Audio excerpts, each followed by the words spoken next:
दोस्तों, life and more के YouTube channel पर आपका स्वागत है। आज हमारे साथ हैं पखावज प्लेयर शशिकांत पाठक जी।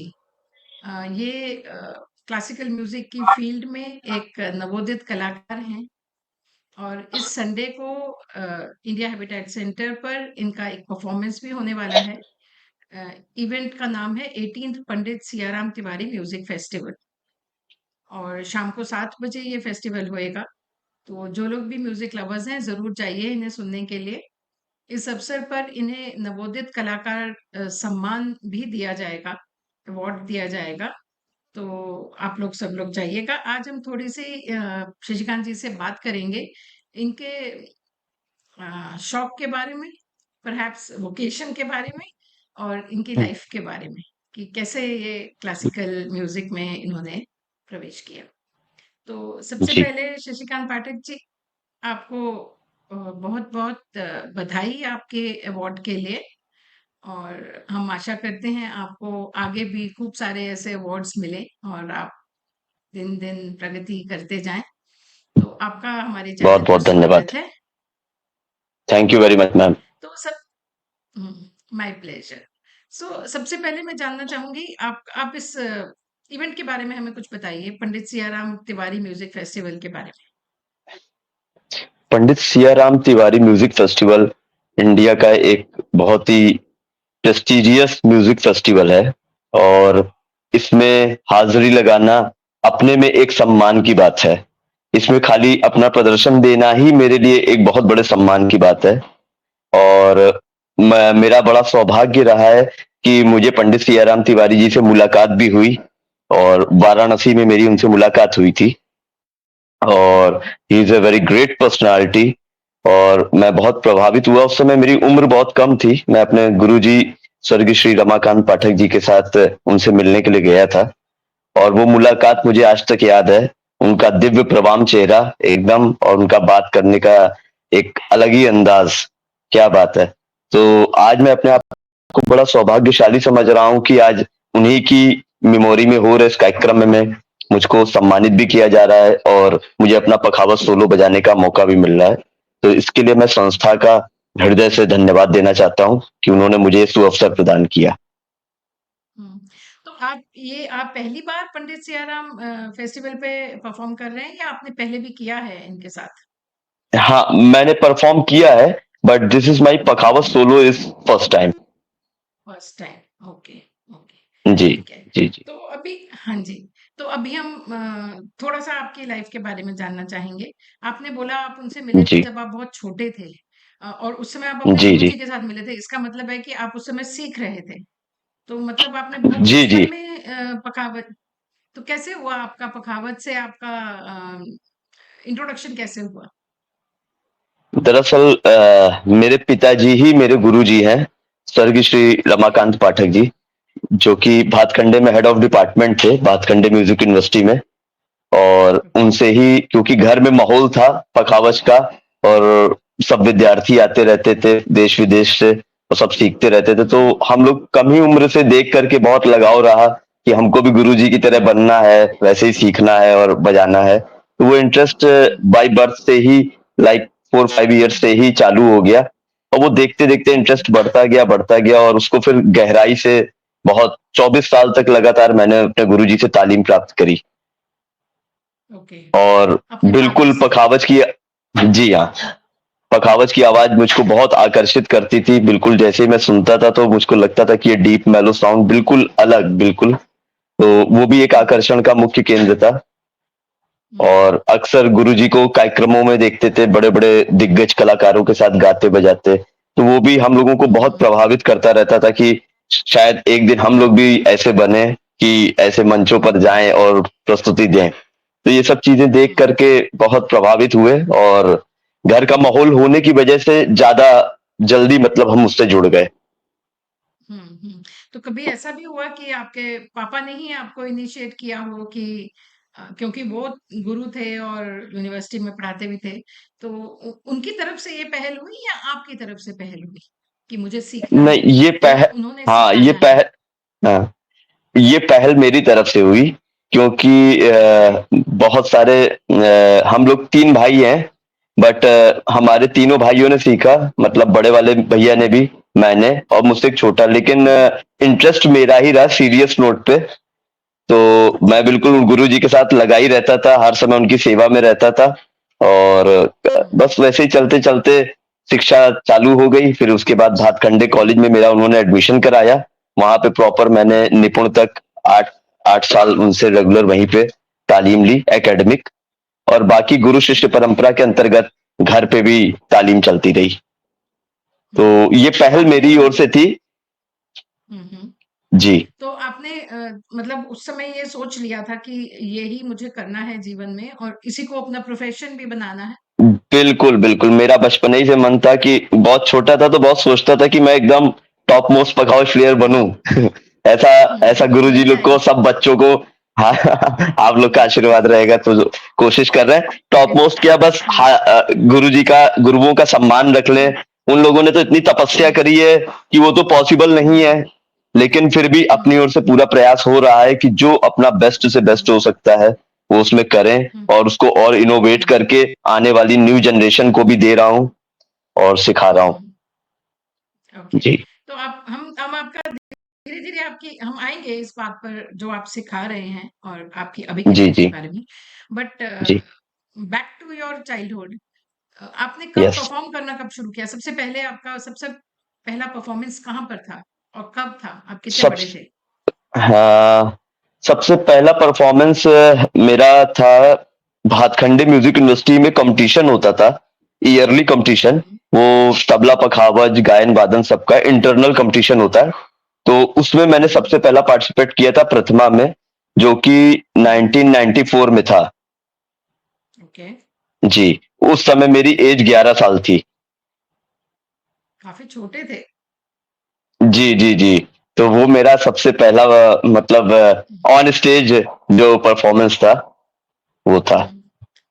तो कैसा जी। आपका मतलब एक अनुभव कैसा रहा वो? एक ऐसा एक्सपीरियंस था स्टेज पे बहु सबके सामने परफ़ॉर्म करने का? वो स्टेज पे तो ऐसा था, क्योंकि गुरुजी को हमेशा देखता रहता था, तो वो खूब हुँ, बात वगैरह करते थे, मंच पे जाने से जाते थे तो बताते थे सब।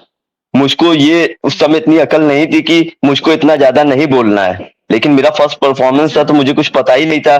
मैं भी स्टेज पे पहुँच गया, मैंने बहुत कुछ बोला कि जो मेरे गुरुजी का प्रसाद है और ये है, वो है। तो सब मेरा शक्ल देखने लगे, हुँ, अरे ये तो बच्चा है, ये कैसे ऐसे बोल रहा है? लेकिन खैर, वो हुँ, फर्स्ट परफॉर्मेंस था तो मैं बोल भी गया, उसके बाद हुँ, बजा भी गया, थोड़ा अच्छा-सा हो गया। तो लोगों ने उसको बहुत हुँ, एप्रिशिएट किया और बोला कि नहीं, हुँ, आप अपनी इस क्वालिटी को खत्म मत करना, इसको आप इंक्रीज़ करो, ये अच्छी हुँ, बात है। अगर आप अपनी चीज़ को डेमोंस्ट्रेट करोगे, तो जो हुँ। आम लोग हैं, जो नहीं भी जुड़े हुए हैं, उनको भी कुछ थोड़ा समझ में आ जाएगा। तो हाँ, ये सही इस बात है। तरह से तो पहला परफॉर्मेंस रहा।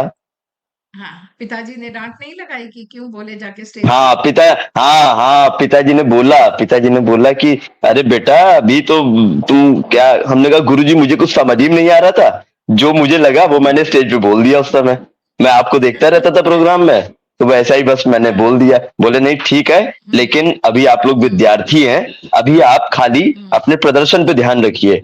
जब आप हुँ, उस स्थिति में पहुँच जाएँगे कि आप कलाकार बन जाएँगे, तब फिर आप उसको हुँ, डेमोंस्ट्रेट करके और अच्छे तरीके से हुँ, आप उसको बताएँ। हुँ, और विद्यार्थी जीवन में अगर आप बोलेंगे तो वो आपका बजाने का समय बोलने में निकल जाएगा।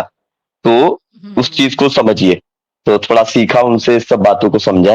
हुँ, हुँ। तो आपने अपनी पढ़ाई पूरी करी, उसके बाद कैसे आपका मतलब it's not an classical music में जाना तो बहुत अनसर्टेन सा फ़ील्ड है ना? जी, अ, जी, मतलब जी। इवेंट्स हर रोज़ तो इवेंट्स आएँगे नहीं। तो आपने जी, जी। क्या क्या सोचा था आपने अपने कैसे उसको आगे बढ़ाने का? और क्या किया आपने पढ़ाई जब आपकी कंप्लीट हो गई उसके बाद? हुँ। पढ़ाई मेरी क्या कहते हैं, जैसे ही मेरा अपना ये भातखंडे का मेरा पोस्ट ग्रेजुएशन जैसे ही पूरा हुआ, तो उसके तुरंत बाद ही बाई चांस की बात थी कि 2000 में जॉब्स हुँ, निकली थी song song and drama division में, सेंट्रल गवर्नमेंट की एक वो इकाई है, हुँ, इंफॉर्मेशन एंड ब्रॉडकास्टिंग डिपार्टमेंट की। हुँ, तो बस हुँ, निपुण होते ही मेरी उसमें इम्पैनल आर्टिस्ट की तरह जॉब लग गई। तो अच्छा। वो भी मेरे लिए एक बड़ा सरप्राइजिंग था। और इतनी हम्म। कम उम्र में मतलब सीख ही रहे थे एक तरह से, और उसी समय जॉब लग गई। तो ये मतलब एक एक्सपीरियंस के लिए भी मुझे बहुत अच्छा रहा। उसमें मैंने कई सारे प्रोग्राम्स किए और मनी अर्निंग होने लग गई। जब मनी, और उस समय जितने मेरे खर्चे थे उससे कई गुना ज्यादा मनी अर्निंग होने लग गई। तो ओके। मेरे लिए वो एक बिल्कुल वो भी था कि अरे ये तो बिल्कुल अनबिलीवेबल है, लेकिन खैर गुरु कृपा से सब। सो हाँ। जी सोने जी पे जी। सुहागा है। जी जी तो जी जी। आप अभी भी आप संगीत नाटक सॉन्ग एंड ड्रामा डिवीजन नहीं। से जुड़े हुए हैं? हाँ, मैंने वहां पे सन 2000 से 2008 तक काम किया, 8 साल। हम्म। और वहां पे मुझे काफी कुछ सीखने को मिला, क्योंकि मेरी फील्ड तो प्योर इंडियन क्लासिकल म्यूजिक की है। But hmm. Song and drama division में फोक म्यूजिक पे ज्यादा मतलब काम होता है। अपने इंडिया के फोक को वो प्रिजर्व करते हैं और बचाते हैं, जो ओरिजिनल ट्रेडिशनल है। तो उसमें मुझको हम्म। पखावज को कैसे यूज करना है ये मैंने सीखा वहां पे, कि मैं अच्छा। पखावज सोलो, और पखावज की एक अपना दायरा है, उसमें तो उसको बजाया जाता है। लेकिन फोक हम्म। में भी मैंने उसको कई सारे छंद सीखे और पखावज को उसमें भी इंट्रोड्यूस किया, और लोगों ने उसको बहुत अप्रिशिएट भी किया काफी। ओके। ओके। जी। तो उसके बाद 2008 में आपने संगीत नाटक विभाग छोड़ा। उसके हाँ, फिर बाद? उसके बाद हमारे गुरुजी ने कॉलेज खोला था, श्री योगेश्वर अच्छा। संगीत महाविद्यालय, जो कि लखनऊ में था। फिर वहां पे उन्होंने मुझे जिम्मेदारी दी तब कि अब तुम यहाँ पे रहो, मैं हूँ, मैं देखूंगा, लेकिन हम्म। अब पखावज का क्लास जो होगा उसको तुम्हें संभालना है, और अच्छा। धीरे धीरे ओके। ट्रेनिंग देने का प्रोसेस में आ जाओ। तो फिर वहां पे ओके। मैंने सन 2012 तक लगातार 4 साल सेवा करी, और गुरुजी के हम्म। साथ रह करके वहां पे सिखाया। हम्म। फिर सन 2012 में मेरा नई दिल्ली कथक केंद्र की रेपेट्री में सिलेक्शन हो गया। मैं ओके। 2012 में दिल्ली आ गया लखनऊ से। मेरा मन नहीं था कि मैं गुरुजी को छोड़ करके जाऊं, उनसे दूर जाऊं। हम्म। लेकिन गुरुजी ने बोला नहीं बेटा, जिंदगी में आगे बढ़ना है और अपने संगीत को आगे बढ़ाना है तो निकलना तो पड़ेगा ही। तो उनकी हम्म। आज्ञा के अनुसार और आशीर्वाद के साथ फिर मैं दिल्ली आया। फिर दिल्ली में मैं हम्म। 2012 से 2014 तक रहा। फिर हम्म। इत्तेफाक से कुछ ऐसा हुआ कि गुरुजी का स्वास्थ्य थोड़ा बिगड़ने लग गया। तो एक दिन उनका हम्म। फोन आया मेरे पास, पूछने लगे कि बेटा कैसा चल रहा है तुम्हारा कामकाज वहां पे। मैंने कहा गुरुजी आपके आशीर्वाद से हम्म। बहुत अच्छा चल रहा है, सब बहुत बढ़िया, एकदम दिल्ली में जम रहा है मामला। बोले अच्छा ठीक है, हम्म। लेकिन अब मेरा स्वास्थ्य ठीक नहीं रहता है, तो मुझे हम्म। ऐसा लग रहा है कि मुझे अब तुम्हारी जरूरत है। तो मैंने कहा गुरुजी आप आदेश करिए, क्या करना है। बोले देख लो बेटा, अगर हो सके तो लखनऊ वापस आ जाओ, और अगर तुम्हारा काम ज्यादा मतलब वो इम्पोर्टेंट है तो रहने दो, हमारा तो चल ही रहा है यहाँ पे। हमने कहा गुरुजी बस आप ही के आशीर्वाद से यहाँ तक पहुंचे हैं, मैं 2 दिन के अंदर लखनऊ वापस आ रहा हूँ। मैंने अपना सब कुछ वहां पे रिजिग्नेशन दिया नई दिल्ली कथक केंद्र में। फिर मैं वापस लखनऊ गया, 2 साल गुरुजी के पास रहा। उसी दौरान में तो थोड़ा उनका स्वास्थ्य डाउन होने लग गया था, कमजोर हो रहे थे। तो बाय चांस एक 2016 में उनका पैर फिसल गया जीने से, वो गिर गए। तो उसके बाद से फिर मतलब वो 2 साल तो मैंने खूब उनकी सेवा करी, और फिर उसके बाद उसी से उनका देहांत भी हो गया। तो मतलब ये रहा कि मेरे मन में इस बात का अफसोस नहीं रहा कि मेरे गुरु ने मुझको याद किया और मैं गया नहीं। तो मैंने अपना सारा काम छोड़ करके मैं अपने गुरु के पास गया, मैंने उनकी जम के सेवा करी। और वो 2 साल मेरे लिए एकदम जबरदस्त आशीर्वाद का काम किया, कि उन्होंने मुझे बहुत एंशियंट कंपोजिशन सिखाए, बहुत अच्छी अच्छी ऐसी तालीम दी जो एकदम लुप्त हो चुकी है।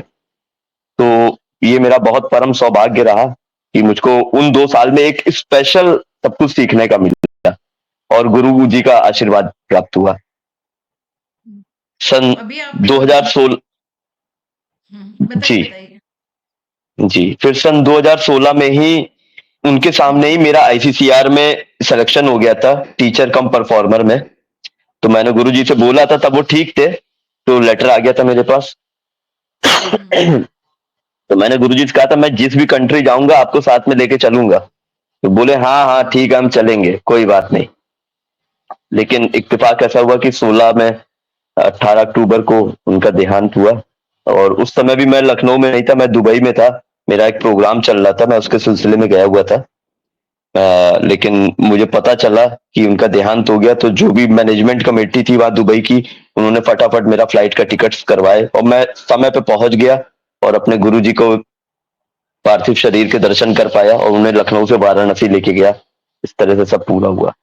उन्हीं के आशीर्वाद से फिर मैं 2016 में मैंने पोर्ट ऑफ स्पेन में ट्रिनिदाद एंड टोबैगो में as a teacher cum performer की पोस्ट पे ज्वाइन किया आईसीसीआर से। और ओके। 2 साल 6 महीने 2 साल 6 महीना अपनी विद फैमिली के साथ वहीं रहा और शिक्षा दी। हम्म। तो अभी जी आप कहाँ पर हैं? दिल्ली में हैं, लखनऊ में हैं? हाँ, जी जी, अब मैं नई दिल्ली कथक केंद्र में पखावज प्रशिक्षक के पद पे कार्यरत हूँ और पखावज की तालीम दे रहा हूँ यहाँ पे। Okay, okay. तो आप अपने जी पिताजी को गुरुजी बुलाते थे? हाँ, मैं गुरुजी बुलाता था, मुझे बहुत अच्छा लगता था उनको गुरुजी बोलना। अच्छा। ओके, तो अच्छा, आपके पिताजी भी। कुछ लोग कंफ्यूज हो जाते थे जो नहीं जानते थे हम्म, कि ये आपके गुरुजी हैं। हमने कहा हाँ गुरुजी हैं। हम्म, अक्सर ही मैं गुरुजी बोलता रहा, जब मैं कभी बताता कि हाँ आप मेरे पिताजी भी। अरे आप उनको पापा या पिताजी नहीं कहते, आप गुरुजी। मैंने कहा मुझे गुरुजी बोल करके बड़ा सुख मिलता है, तो मैं उनको गुरुजी से ही संबोधित करता हूँ। हम्म। तो आपके भाई भाई भी उनको गुरुजी बुलाते थे या वो पिताजी बुलाते थे? नहीं नहीं, वो सब लोग पिताजी बुलाते थे। जी। ओके।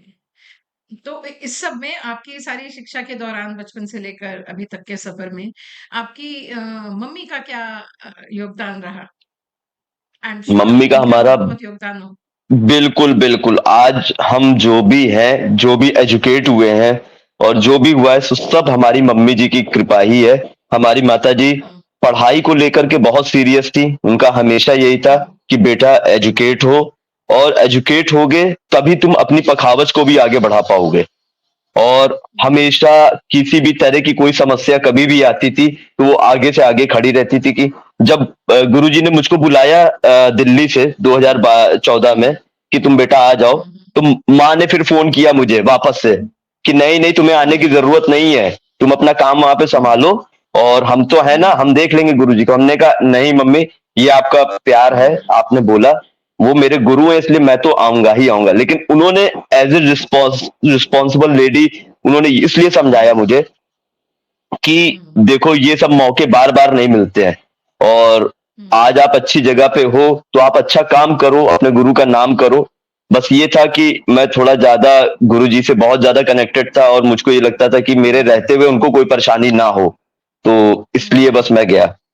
और हम्म। आईसीसीआर की नौकरी में भी मेरी माता जी का ही हाथ है, इसलिए क्योंकि वो अच्छा। तबला की पोस्ट है, तबला टीचर की पोस्ट हम्म, है जो आईसीसीआर से निकलती है। तो जब हम्म, हम पढ़ाई कर रहे थे तो हम्म, हमारी माँ ने हमको स्ट्रिक्टली बोला कि बेटा ऐसा है, पखावज में तो तुमने पोस्ट ग्रेजुएशन कर लिया है, लेकिन तुम तबले में भी ग्रेजुएशन कर लो। मैंने कहा मम्मा मैं क्या करूंगा इसमें ग्रेजुएशन करके, मुझको तो पखावज ही बजानी है। बोले नहीं बेटा आप हम्म, कर लो, आज आपके पास टाइम है, अभी आप पढ़ाई कर रहे हो, अभी आप कर सकते हो, ये डिग्री आपको कभी ना कभी भविष्य में जरूर काम आएगी। तो मैंने उनके कहे पे आकर के फिर मैंने क्योंकि मैं निपुण था तो इसलिए मुझे डायरेक्ट विशारद करने की परमिशन यूनिवर्सिटी ने दे दी थी। तो मैंने विशारद किया और जब मैंने आईसीसीआर हम्म, में भरा तो वही तबला की डिग्री की वजह से ही मेरा सिलेक्शन आईसीसीआर में हुआ। हम्म, तो मेरी माँ का और आज भी बहुत सपोर्ट रहता है। हम्म, वो हैं अभी इस दुनिया में, हम्म, और भगवती से यही प्रार्थना है कि वो खूब स्वस्थ रहें और अच्छी रहें। हम्म, हमेशा वो हम्म, हर तरह से हम लोग की मदद के लिए खड़ी रहती हैं। मैं नतमस्तक हूँ उनको कि आज जो भी कुछ थोड़ा हूँ सब उन्हीं की कृपा और गुरुदेव का आशीर्वाद है। हम्म। अच्छा, आपको पखावज में ऐसी क्या चीज अट्रैक्ट करती है जो आपने बोला, मम्मी मम्मी ने बोला आपको तबला सीखने के लिए भी, पर आप हम्म। इंटरेस्टेड नहीं थे खास, पर आपने सीख लिया उनके जी। कहे अनुसार। तो हम्म। पखावज में आपको ऐसा क्या अट्रैक्ट करता है जो तबला या किसी और वाद्य में नहीं है? एक बात जी है कि मुझे। आपने बचपन से वो देखा, दैट इज वन थिंग, जी। बट जी। किसी के लिए एक स्पेशल आपका इंट्रिंसिक अट्रैक्शन होना चाहिए, तो वो क्या चीज है जो आपको उसकी तरफ अट्रैक्ट करती है? मुझे पखावज का जो साउंड है वो हुँ, मतलब जैसे मैं तबला भी बहुत पसंद करता हूँ और अच्छे-अच्छे गुणीजनों को अक्सर ही सुनता रहता हूँ। तबला मेरा one of the hmm, favourite instrument है, सुनने के लिए। हुँ, और हुँ, पखावज मुझे इसलिए पसंद था क्योंकि मैं जब भी उसका साउंड सुनता था, तो उसके बाद मुझे किसी अवनद्य वाद्य में, किसी इंस्ट्रूमेंट का इतनी अच्छी और ज़ोरदार वाली मतलब ध्वनि जो बिल्कुल दिल को खींच ले, आकर्षित कर ले, हुँ, ऐसा मतलब कभी किसी और इंस्ट्रूमेंट में मुझे वो फ़ील नहीं आया। और दूसरा एक मेन कारण ये भी था कि कम उम्र से ही जैसा मैंने आपको बताया कि ध्रुपद मेला वाराणसी एक होता है, इंटरनेशनल ध्रुपद हुँ, मेला होता है वाराणसी में, हर साल हाँ शिवरात्रि जी। पे। तो हुँ, उसके भी अभी 50 वर्ष पूरे हुए हैं, 50 साल से लगातार हो रहा है वो। तो वहाँ हुँ, पे काफ़ी कम उम्र से जाना होता था, तो वहाँ पे मैं इंडिया के हुँ, सारे पखावज प्लेयर्स आते थे, उनको सुनता था और लास्ट डे गुरुजी का परफॉर्मेंस होता था महाशिवरात्रि वाले दिन। जब गुरुजी का पखाव सुनता था तो मुझको लगता था अरे ये क्या है? गुरुजी तो हमारे मतलब हुँ, मैं साक्षात धन्य हो जाता था कि क्या सुंदर पखावज और इतनी क्रिस्टल क्लियर पखावज। तो वो और हुँ, मुझको अट्रैक्ट करा कि मुझको उनके जैसा ही बनना है और वैसे ही पखावज बजाने की प्रयास करना है, कोशिश हुँ, करनी है। तो ये मेरे एक अट्रैक्शन ओके, का बहुत ज़्यादा मतलब वो था। ओके। आपने शुरू में बताया कि आप पंडित सियाराम तिवारी जी से मिले थे बचपन में, तो वो किस्सा हमें जी, बताइए? कैसे बिल्कुल। मिले आप तो उनसे और क्या आपका हाँ, जी।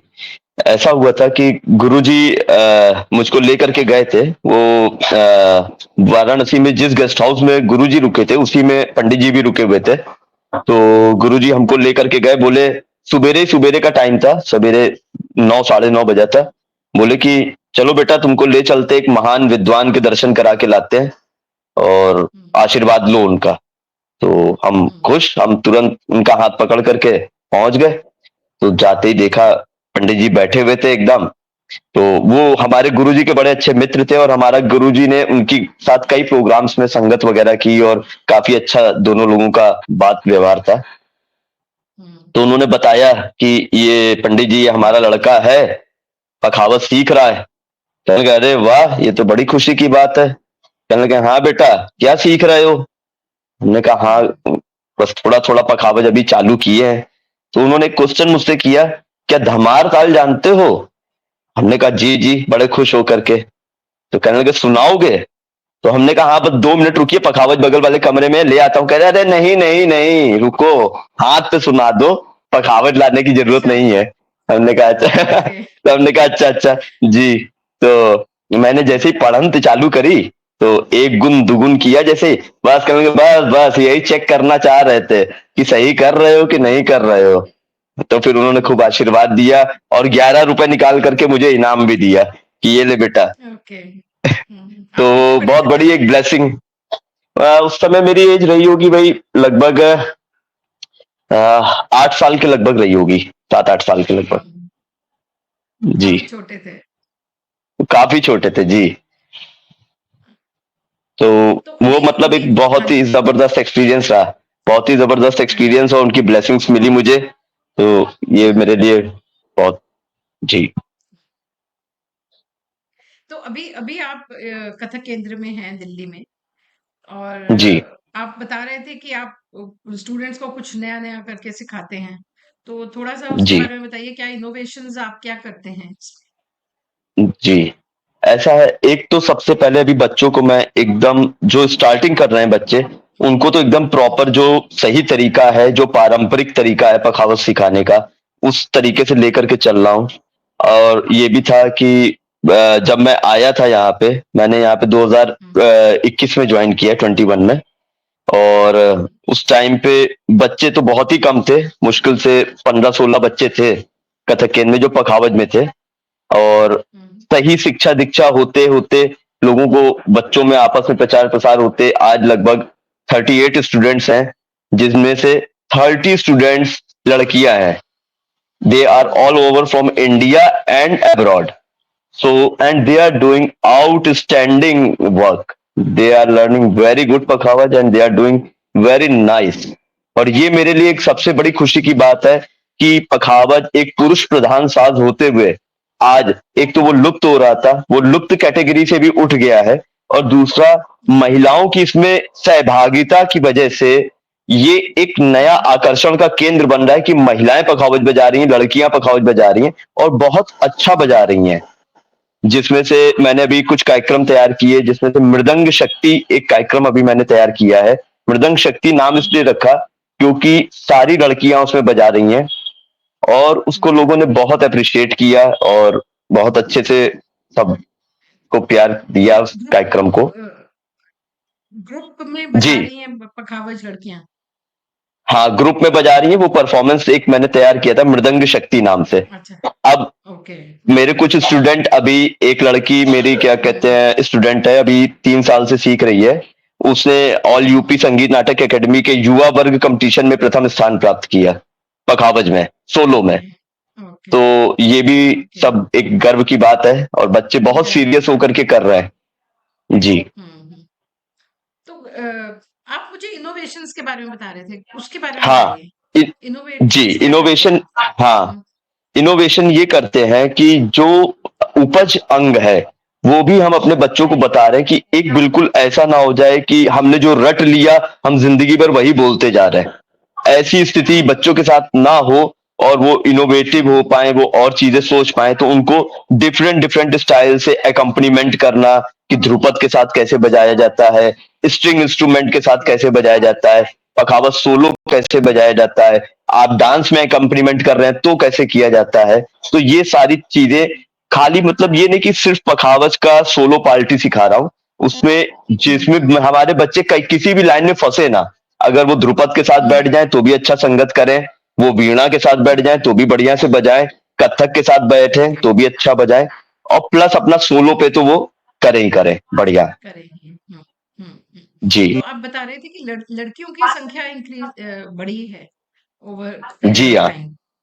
तो जी। इसका क्या कारण हो सकता है कि ज्यादा लड़कियां आ रही हैं पखावज सीखने के लिए? एक तो कारण ये भी है कि मैं नई दिल्ली कथक केंद्र में कार्य कर रहा हूँ, तो वहां पे लड़कियों की संख्या वैसे भी ज्यादा है क्योंकि कथक का केंद्र है। तो उसमें बेटियां ज्यादा आती हैं, लड़कियां ज्यादा आती हैं। तो हम्म। उस वजह से भी स्टूडेंट्स थोड़े लड़कियों की संख्या ज्यादा है। और प्लस हम्म। पहले बच्चे सबसे ज्यादा तबले में थे, बहुत ज्यादा मतलब पूरा सब तबला ही तबला सीख रही थी लड़कियां। लेकिन जब हम्म। उन्होंने स्टेज परफॉर्मेंस करते हुए और लड़कियों को देखा कि अरे ये तो पखावज जितना अच्छा बजा रही हैं, तो वो एक इंस्पिरेशन बहुत बड़ा हुआ उनके लिए। उसके बाद से वो ओके। कि मैं जब वो बजा सकते हैं तो मैं भी कर सकती हूँ। ऐसा इंस्पिरेशन होने के बाद से एकदम से चीजों में चेंज होने लगा और संख्या बढ़ने लग गई लड़कियों की। ओके। ओके। तो आप कितना समय आपका सिखाने में जाता है और कितना समय आप अपना खुद का रियाज करते हैं? देखिए, प्रैक्टिस अपनी। अब हाँ, मेरी प्रैक्टिस का तो ये है कि मैं अपने घर पे ही अपना मॉर्निंग सेशन में अर्ली मॉर्निंग में प्रैक्टिस करता हूँ, सुबेरे उठ करके। हम्म। मैं उसका टाइम हम्म। पीरियड तो आपको नहीं कह सकता हूँ क्योंकि गुरुजी का हमेशा आदेश रहा है कि रियाज छुपा के रखना चाहिए। लेकिन अच्छा। फिर भी हाँ, हम्म। कुछ आवर्स मैं करता हूँ एवरी डे। और मेरा हम्म। ऑफिस टाइम है केंद्र का 10 बजे से 5 बजे तक। तो सुबेरे 10 से 5 के बीच में ओनली 1 घंटे का ब्रेक होता है। हम्म। बाकी पूरे टाइम पखावज मेरे हाथ में रहती है और बच्चों का क्लास वन बाय वन, मतलब डिप्लोमा ऑनर्स है, first year, second year, third year, then post diploma final and special subject के हैं। तो सबका क्लास दिन भर चलता रहता है, उनके साथ भी मेरी प्रैक्टिस होती रहती है।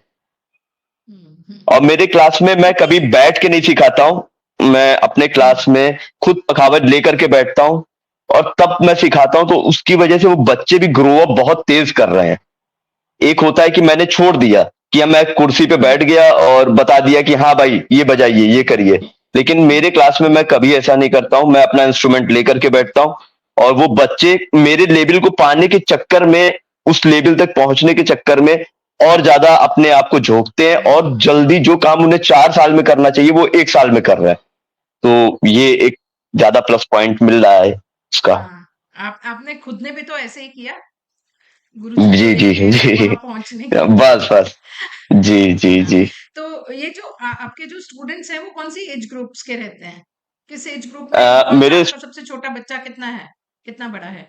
सबसे और सबसे सबसे छोटे सबसे छोटे एज का बच्चा हमारा 15 साल का है। अच्छा, 15 साल तो जी जी। क्वाइट अ हाँ मतलब यंग एज। अच्छा means I am talking for academic, मतलब जो केंद्र में अच्छा। है।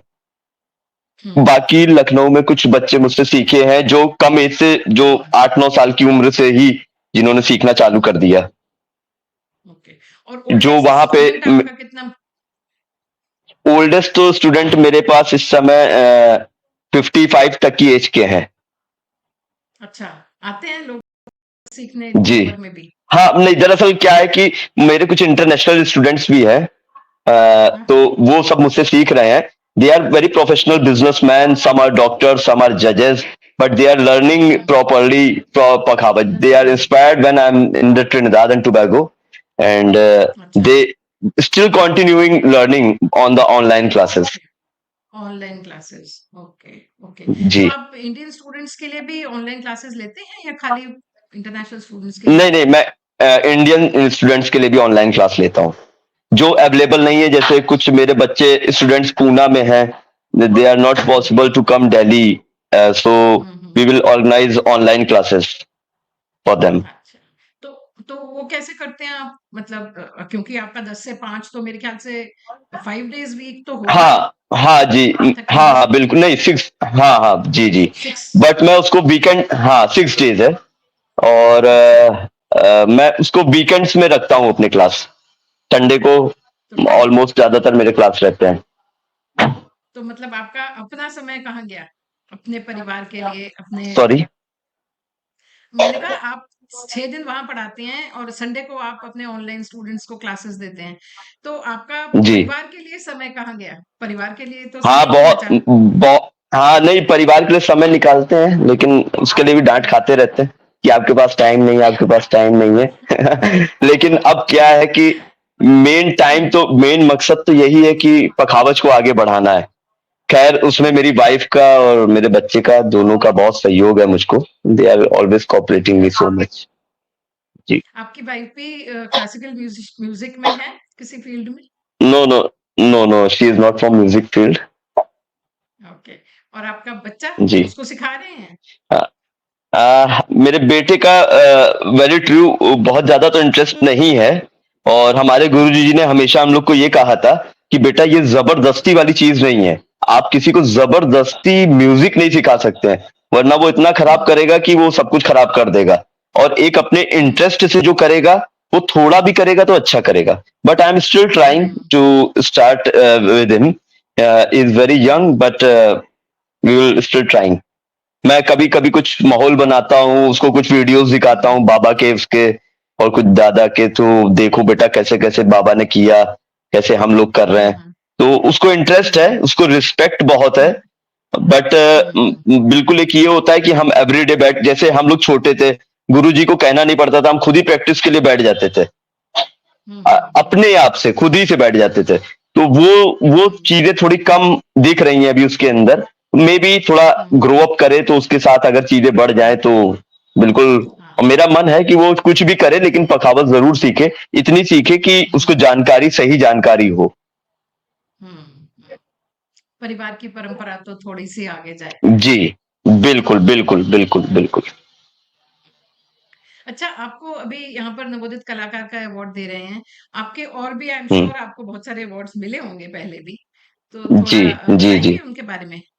जी हाँ। मुझे सन 2000 में, क्या कहते हैं, सबसे पहला जो ऑल इंडिया मैंने टॉप किया था, AIR आकाशवाणी का अवार्ड मिला, जो कि मुझे जम्मू में वहाँ के मुख्यमंत्री ने दिया। और हम्म, उसके बाद मुझे स्वाति त्रिनाल पुरस्कार मिला, वो हम्म, काशी नरेश ने मुझको दिया। और अच्छा, मुंबई की एक संस्था है सुरसिंगार संसद, हम्म, उन्होंने हम्म, वर्ष 2002 में मुझे तालमणि की उपाधि से नवाजा। और मैं ऐसे ही काफी सारे सम्मान मिले हैं मुझको, बस आप लोगों का सबकी कृपा से। अभी इसी वर्ष मुझको, क्या कहते हैं, महाशिवरात्रि पे पखावज पखावज के क्षेत्र में सबसे स्पेशल पुरस्कार, जो सबसे बड़ा पुरस्कार होता है, 50वें वर्ष पे मुझे दिया गया है द्रुपद मेला में, अच्छा, वाराणसी में। वाराणसी में। जी। ठीक है। अच्छा, राजा आपने विभूति नारायण सॉरी, मुझे उस अवार्ड का नाम ध्यान आ गया। वो जो इस वर्ष हम्म, मुझे मिला है उसका नाम है स्वर्गीय राजा विभूति नारायण सिंह अवार्ड। अच्छा जी, ठीक है। तो जी, जी। आपने जो परफॉर्मेंसेस दिए हैं इंडिया में कहाँ-कहाँ पर दिए हैं? और आपने बताया ट्रिनिडाड टोबैगो में भी आप थे वहाँ पर, तो आई एम जी, श्योर वहाँ पे भी दिए जी। होंगे। बट उसके अलावा और भी कहाँ-कहाँ आपने परफॉर्मेंसेस दिए हैं आपने? मैंने इंडिया में कई जगह पे जितने लगभग अच्छे मेजर फेस्टिवल हैं, उनमें कई जगहों पे मुझको बजाने का, प्रस्तुति देने का मौका मिला, जिसमें लखनऊ महोत्सव हो गया, जो हमारे खुद लखनऊ शहर का ही है, बहुत प्रतिष्ठित महोत्सव है। और उत्तरांचल महोत्सव में दिया है और पिथौरागढ़ में दिया है। मुंबई में स्वामी हरदास संगीत सम्मेलन में बजाया है। और इसी तरह से काफ़ी सारे प्रोग्राम्स हुए हैं, उसमें हाज़िरी देते गए। अभी मुझे नाम उतने तो नहीं ध्यान आ रहे हैं, लेकिन लगभग सभी जगह पे प्रस्तुति हुई है। सब संगीत महाभारती में मैंने गुरुजी के साथ बजाया है और संगीत महाभारती मुंबई में। हुँ, हुँ। तो आपको जी। अगर मैं ये पूछूं आपसे कि कौन-सी जगह पर आपको सबसे ज़्यादा अच्छा ऑडियंस मिला जिसने बहुत प्यार से और आदर से आपको सुना? कौन-सा हुँ। शहर है जो सबसे ज़्यादा रिस्पॉन्ड करते मेरी हैं? लिस्ट में जी, जी। मेरी लिस्ट में वो 2 हुँ, शहर सबसे ज़्यादा हैं। एक तो वाराणसी, हुँ, क्योंकि वहाँ पे मुझको ऑल ओवर द वर्ल्ड की ऑडियंस मिलती है। पूरी दुनिया से लोग स्पेशली उसको सुनने आते हैं। तो वहाँ पे बहुत ज़्यादा एप्रिसिएशन मिला और वहीं से वर्ल्ड वाइड नाम भी पहुँचा। लोगों ने बहुत सुना, एप्रिशिएट करा। और दूसरा मैं दिल्ली के लिए कहना चाहूँगा कि दिल्ली हुँ, में हुँ, नई दिल्ली कथक केंद्र में भी मैंने कुछ प्रस्तुतियाँ दी हैं, जिसको बहुत हुँ, ज़्यादा लोगों ने एप्रिशिएट किया। और उसको क्योंकि आपका काम जहाँ लोग समझने वाले होते हैं, जो उसको जान रहे होते हैं या उससे हुँ, लगे परिचित होते हैं, भले वो किसी और विधा के हों, डांस के हों, वोकल के हों या तबला के हों, लेकिन वो म्यूज़िक से जुड़े हुए हैं, तो वो लोग जो एप्रिशिएट करते हैं, एक आर्टिस्ट जब आपकी तारीफ़ करता है, तो ये एक सबसे बड़ा सम्मान होता है। आम जनता तो हुँ, ठीक है, वो मानती है कि हाँ, आपने बहुत अच्छा किया, लेकिन उसको उतना पता नहीं चल पाता है कि क्या सही था, क्या गलत था। लेकिन एक हुँ, आर्टिस्ट सही से जस्टिफाई कर पाता है कि जो आप काम कर रहे हैं, वो सही है या नहीं है, because they are from the um, same field. So मुझे हुँ, दिल्ली में भी बहुत प्यार मिल रहा है और काफ़ी प्यार हुँ, मिला है मुझे, बहुत अच्छी ऑडियंस यहाँ पे मिली और बहुत एप्रिसिएशन मिला है। ओके। तो कुछ ऐसा आपको कोई ऐसा एनेक्डोट याद है जब किसी ने आपको आके स्पेशली बोला हो अलग से जाके कि आपका जी ऐसा होता है ना कुछ लोग बोलते हैं अलग से आके जी। कुछ ऐसा हाँ जी, ऐसा कुछ हुआ है याद कि है अभी जस्ट हाँ, बिल्कुल, अभी जल्दी में मेरा एक यहाँ पे नई दिल्ली कथक केंद्र में लेक्चर डेमोन्स्ट्रेशन था, पखावज स्वतंत्र वादन को लेकर के।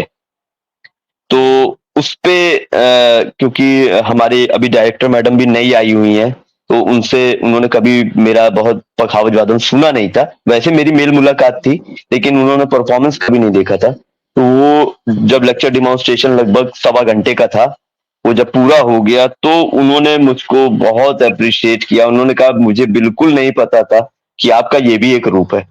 So she is very very happy, and right now from that day she is always trying to be promote Pakhavaj in every program. Okay So okay yes ma'am. अच्छा और अब्रॉड मैं आपसे पूछ रही थी आपने जहां जहां परफॉर्म किया है कहाँ कहाँ पर Hmm. आपको इंडिया के लिए इंडिया के क्लासिकल म्यूजिक के लिए ज्यादा ऑडियंस मिला है मतलब कहाँ पर एप्रिसिएशन ज्यादा है इंडियन क्लासिकल म्यूजिक की मुझे दुबई में यूएई में मैंने शारजाह में परफॉर्मेंस किया है, दुबई में परफॉर्मेंस किया है। और वहां पे क्योंकि इंडियंस बहुत ज्यादा संख्या में हैं, बट हम्म उनका लगाव बहुत है और they are very wealthy also, means very good businessman and all the things. So वहां पे मुझे बहुत अप्रिसिएशन मिला। लोगों ने बहुत बहुत लाइक किया पखावज को। और एक और भी कथक डांसर हैं, उन्होंने कुछ ऑर्गेनाइज किया था, श्रीमती पाली चंद्रा जी। तो उनके साथ ओके मैंने वहाँ पे काफ़ी काम किया। उन्होंने बहुत अच्छी ऑडियंस मुझको दिलाई। मेरे सोलो कई जगह पे रखे, तबला, पखावज, जुगलबंदी रखी। जो कि लोगों ने बहुत बहुत अप्रिशिएट किया। मतलब मुझे दुबई में हुँ, काम करके ट्रिनिदाद से भी ज्यादा मतलब वहां पे, अच्छा, क्योंकि मैं कुछ टाइम के लिए रुका था वहां पे, तो मुझे बहुत अच्छा वहां से रिस्पॉन्स मिला। Okay, okay. तो बट आपके मुझे हिसाब उम्मीद से नहीं थी, हुँ, हुँ, मुझे उम्मीद नहीं थी दुबई के बारे में कि दुबई में इतना अच्छा इंडियन क्लासिकल का माहौल हो सकता है। क्योंकि थोड़ा सा ऐसा हम सोचते हैं कि गल्फ कंट्री है, मे बी शायद थोड़ा सा हुँ, अलग सा कुछ माहौल होगा या कुछ, लेकिन इट हुँ। Was really outstanding. हाँ, तो दुबई जी तो मैम। कॉस्मोपॉलिटन है ना। दुबई इज नॉट जी। Like Arab as such. वहां तो पूरी यस वर्ल्ड यस। नेशनैलिटी के लोग रहते हैं। Yes yes. जी जी जी। एंड बहुत अच्छा माहौल भी बना रखा है वहां पे। हम्म, हम्म। जी तो इंडियन क्लासिकल जैसे आप तो सिखा रहे हैं, टीचर हैं, दैट इज जी good enough, you are already promoting the classical music. But जी। इसके अलावा आपके हिसाब हम्म, से इंडियन क्लासिकल म्यूजिक को और आगे बढ़ाने के लिए, बिकॉज आपके पास आपने बताया 38 स्टूडेंट्स हैं अभी, लेकिन considering the population of India, this is quite a handful number of people who are going into classical music. Yes तो यस आपके यस। हिसाब से ऐसा क्या करना चाहिए सरकार को या संस्थाओं को कि ज्यादा से ज्यादा बच्चे आएं और अपनी अपने म्यूजिक को, अपनी हेरिटेज हम्म। को जिंदा रखें? जी। मैंने एक बार मैं खुद से विचार कर रहा था, तो मेरे दिमाग में ये आया कि अगर गवर्नमेंट, हम अगर आज हमारी आबादी 130 करोड़ से ऊपर की आबादी हो चुकी है इंडिया की, हम्म, जिसमें हम्म, अगर हम इंडियन क्लासिकल म्यूजिक के पूरे इंडिया के आर्टिस्ट देखें, तो मुश्किल से 1 करोड़ भी पूरे आर्टिस्ट नहीं होंगे, ऑल नहीं टोटल होंगे। मिला के पूरे इंडिया के बिल्कुल। सारी सारी विधाओं को बता के। तो मेरा यही सोचना था कि अगर गवर्नमेंट एक आर्टिस्टों के लिए कुछ एक ऐसा हिसाब बना दे कि एक पैसों का कुछ ऐसा बजट बना दे कि this is specially for the artist, और उसी से उनका सारा काम चलता रहे, उनको जॉब्स मिलती रहे। सबसे बड़ी हमारे क्षेत्र में दिक्कत है प्लेसमेंट की। हम्म, बच्चा बहुत अच्छा तैयार हो गया, बहुत सीख गया, अब उसको प्लेसमेंट नहीं हो पाता है। प्लेसमेंट इन सेंस कि हम्म, अब वो करे क्या। अब वो क्या, जैसे अब आपने स्टार्टिंग में कहा था इवेंट्स रोज तो होते नहीं रहते हैं भाई, इवेंट्स तो कभी कदार होते हैं। उस पर डिपेंड हो करके हम अपना घर नहीं चला सकते हैं और अपनी जिंदगी को आगे नहीं बढ़ा सकते हैं। लेकिन हम्म, मेरा यही गवर्नमेंट से मेरा खुद भी मैंने सोचा भी है कि मैं एक बार खुद से अपनी ओर से प्राइम मिनिस्टर साहब को लिखूंगा भी कि कुछ एक ऐसा बजट बनाया जाए जो सिर्फ और सिर्फ आर्टिस्टों के लिए हो, और हम्म, उसमें वो हमेशा इस हिसाब से रखा जाए कि वो रिन्यू होता रहे, वो साइकिल चलता ही रहे, जिसमें नए नए लोग उसमें जुड़े और उनको भी रोजी रोजगार मिलता रहे। उनको मतलब ये ना हो कि अगर मैंने तबला पखावत सीखा या गायन सीखा है, तो अब मैं करूं क्या, हम्म, मैं घर कैसे चलाऊं। इसमें तो मैंने 8-8 घंटे रियाज करके अपने आप को तैयार कर लिया, अब क्या मैं बैक करूं सबके हम्म, सामने जाके कि मुझे प्रोग्राम दो या मुझको वो करो। हम्म, तो उसके चलते मेरा मन है कि कुछ ऐसी जैसे भातखंडे जैसी कुछ यूनिवर्सिटीज खुलनी चाहिए जो हम्म, सिर्फ स्पेशलाइजेशन म्यूजिक का हो, जिसमें जिसमें और कोई चीज ना हो, म्यूजिक में बच्चे डिग्रीज ले पाए।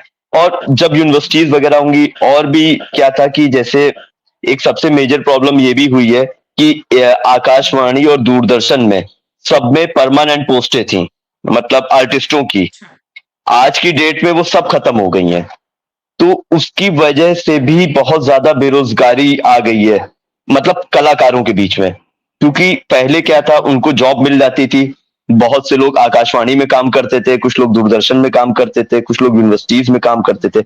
अभी क्या कर दिया है, सब जगह पे कॉन्ट्रैक्ट बेस पे रख रख करके वो, मतलब जो जिनकी सैलरीज 1-1 लाख रुपए थी, उनको 10,000 रुपए मिल रहा है। तो ये जो स्थिति आ गई है, ये बहुत विकराल स्थिति है। क्योंकि आर्टिस्ट के साथ एक और प्रॉब्लम है, वो और कुछ कर नहीं सकता है। जो प्योर आर्टिस्ट है, हम्म, वो गाना बजाना ही कर सकता है। अगर आप उससे कह दीजिएगा एक कील भी लगा दो, तो वो भी नहीं लगा पाएगा। नहीं, हाँ, क्योंकि ट्रू। क्योंकि वो पूरा दिमाग अपना हर समय वो वही म्यूजिक को सोचते रहते हैं। जब हम हम्म, एकदम उसी में इन्वॉल्व रहते हैं, तो कॉमन सी बात है, हम किसी और इंटरेस्ट भी नहीं हो पाता है कि लाओ हम ये सीख लें या वो सीख हम्म, लें, क्योंकि हमें लगता है कि हम्म, यही गहरा समुद्र है, पहले हम इसी से पार पा हम्म, लें, तभी फिर हम कुछ और कर लें। तो वो है थोड़ा, बस मेरी सरकार से तो यही विनती है, मैं आगे कुछ अपनी ओर से भी लिखूंगा भी कि कुछ खास करके क्लासिकल म्यूजिक के आर्टिस्टों के लिए, क्योंकि देखिए लाइट म्यूजिक में ऐसा नहीं कि काम की कमी नहीं, लाइट म्यूजिक में तो बहुत लोग काम कर रहे हैं, वो एक एक शोज का करोड़ों रुपए चार्ज कर रहे हैं और उनको आसानी से मिल भी रहे हैं। लेकिन क्लासिकल म्यूजिक में ये ऐसा नहीं है, क्लासिकल म्यूजिक के लोगों के लिए प्लेटफॉर्म नहीं है, सबसे मेजर प्रॉब्लम। आपने बहुत अच्छा तैयार हो गए, अब आपको कहीं प्रदर्शन करने का मौका ही नहीं मिल रहा है, तो फिर आप कैसे, because this is performing art, आप कैसे अपने आप को सिद्ध कर पाएंगे कि आपने क्या कमाया या क्या सीखा, क्या किया। तो गवर्नमेंट से यही है कि कुछ प्रोग्राम्स ऐसे चालू हो जिनमें कोई भी तरह का गोरख धंधा ना हो, कि जिनकी पहुंच है उनको तो प्रोग्राम मिल गया, जिन जो नॉर्मल लोग हैं उनको प्रोग्राम नहीं मिल पा रहे हैं, या ऐसा अक्सर देखने को मिलता है। मैं उसमें गवर्नमेंट की वो नहीं कह रहा हूँ गलती, उसमें कुछ ऐसे लोग होते हैं जो कुछ थोड़ा मिसगाइड करके चीजें ऐसे वैसे कर देते हैं। लेकिन मेरा ये कहना है कि इंडियन क्लासिकल म्यूजिक के कलाकार बहुत सीधे साधे होते हैं, वो ज्यादा तीन पाँच कर ही नहीं पाते हैं। तो उनके लिए गवर्नमेंट को एक स्ट्रिक्ट नोट पे कुछ सोचना चाहिए, और बहुत ज्यादा संख्या भी नहीं है। अगर देखा जाए तो कुछ लाख में, अगर पूरे इंडिया के आर्टिस्टों की अगर एक फाइनल लिस्ट बनाई जाएगी, तो कुछ 1 करोड़ के अंदर ही हो जाएंगे सब। और हमारे प्रधानमंत्री जी का दिमाग भी इतना अच्छा है कि अगर वो बात उन तक पहुंच गई तो वो जरूर कुछ ना कुछ कर भी देंगे, उसके लिए कुछ ना कुछ रास्ता जरूर बनाएंगे। आप लिखिए जरूर। बिल्कुल लिखूंगा, बिल्कुल, मेरी बहुत दिन से इच्छा है, मैं उसको सोच भी रहा हूँ और मैं जरूर से लिखूंगा। तो अब मुझे बताइए कि आपका सारा समय तो पखावज सीखने और सिखाने में जाता है। इसके अलावा हम्म। आपके कोई इंटरेस्ट है? कोई कुछ किसी चीज का शौक रखते हैं? हाँ, शौक है थोड़ा, थोड़ा सा। हम्म। मुझे क्या कहते हैं, पतंगबाजी करने का बहुत शौक है, कभी कभी पतंग उड़ा लेता हूँ। अच्छा। अच्छा। जो भी जब बहुत बहुत रेयर हो गया है, साल में 1-2 बार, हाँ। तो हम्म। लखनऊ में तो ये सब बहुत चलता था। लखनऊ में तो हम्म। खूब एकदम मस्त हाँ, मौला वाली उन्हीं जिंदगी की चलती देन है। थी। हाँ हाँ, हाँ, वही की देन है। उन्हीं लेकिन की देन अब है। अब वो उतना नहीं रह गया है। लेकिन ये है कि हाँ, हम्म। मन में है, कभी कभी कदा शौक पूरा कर लेते हैं। अच्छा, ठीक है। तो आपके जी पिताजी जी। का जो गुरुजी का जो एक आप बता रहे थे, उन्होंने एक विद्यालय शुरू किया था सिखाना, वो क्या चल रहा जी है? जी जी।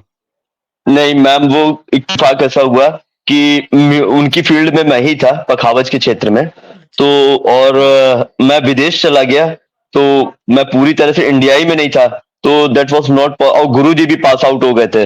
तो इस वजह से उस मजबूरी में मुझको स्कूल वो उस समय 2017 में बंद करना पड़ा।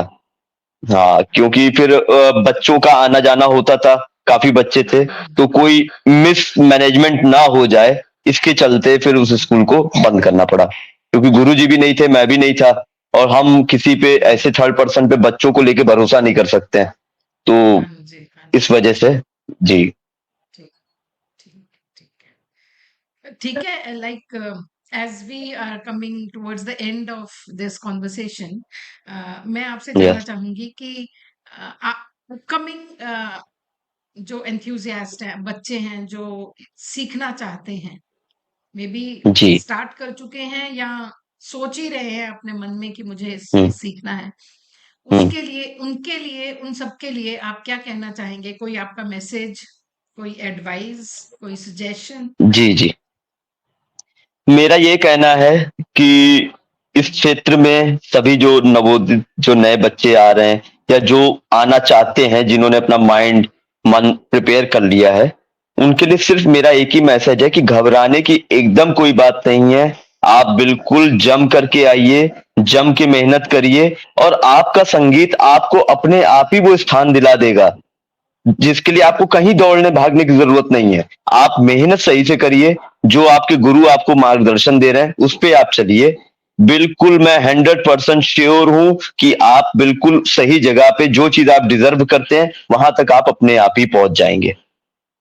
इसलिए बिल्कुल घबराने की बात नहीं है। ये जैसे हम लोग सोचते हैं कि हाँ, नौकरी नहीं है, काम नहीं है, पैसा नहीं है, सोचते तो हैं, लेकिन आज तो हमारा पूरा घर उसी से चल रहा है। सब कुछ उसी से चल रहा है। और दूसरा ये भी है कि मैं एक सबसे बड़ा मैसेज यंगस्टर्स को देना चाहूंगा कि इंडियन क्लासिकल म्यूजिक ही एक हमारी सबसे बड़ी ताकत है, जिसके सामने दुनिया नतमस्तक है। आज साइंस में भी लोग हमसे आगे हैं, इंजीनियरिंग में हमसे आगे हैं, हर चीज में आगे हैं, लेकिन इंडियन क्लासिकल म्यूजिक ही एक ऐसी चीज है जहां पे बड़े से बड़े विदेशी भी आकर के एकदम नतमस्तक हो जाते। कि जैसे साक्षात उदाहरण जिसका पंडित श्री रविशंकर जी हैं, उस्ताद जाकिर हुसैन साहब हैं, जिन्होंने साक्षात प्रमाण बने हैं, जिन्होंने कोई पहुंच पकड़ नहीं लगाई, सिर्फ अपनी विद्या से ही हजारों लाखों करोड़ों लोगों का दिल जीत लिया। आज उन लोग के बनाए हुए प्लेटफॉर्म की वजह से जो हम लोग जो और इस पीढ़ी के कलाकार हैं, उनको भी सब प्लेटफॉर्म मिल रहा है। ये सब उन लोगों की करी हुई मेहनत है।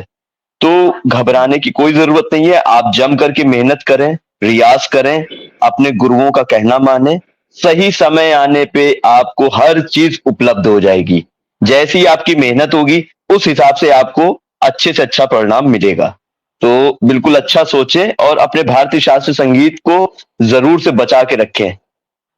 बस यही मेरा सभी से निवेदन है, और खास करके अपने यंगस्टर जो आर्टिस्ट हैं, जो आना चाहते हैं फील्ड में या जो आ गए हैं, वो खूब जम के रियाज करें, खूब मेहनत करें। मतलब मेहनत करिए और संयम रखिए, सब कुछ मिलेगा। बिल्कुल, बिल्कुल मिलेगा, बिल्कुल मिलेगा, 110% मिलेगा। ठीक है। सो थैंक यू शशिकांत जी, आपका बहुत बहुत धन्यवाद। आपने हमसे इतनी देर बात करी, अपना समय दिया। आपके संडे के जी मैम। प्रोग्राम के लिए आपको बहुत बहुत दोबारा से बधाई देती हूँ, और ऑल द जी बेस्ट भी बोलती हूँ कि आप वहाँ की हमारी जितनी भी ऑडियंस है उनका भी मन मोह लीजिए।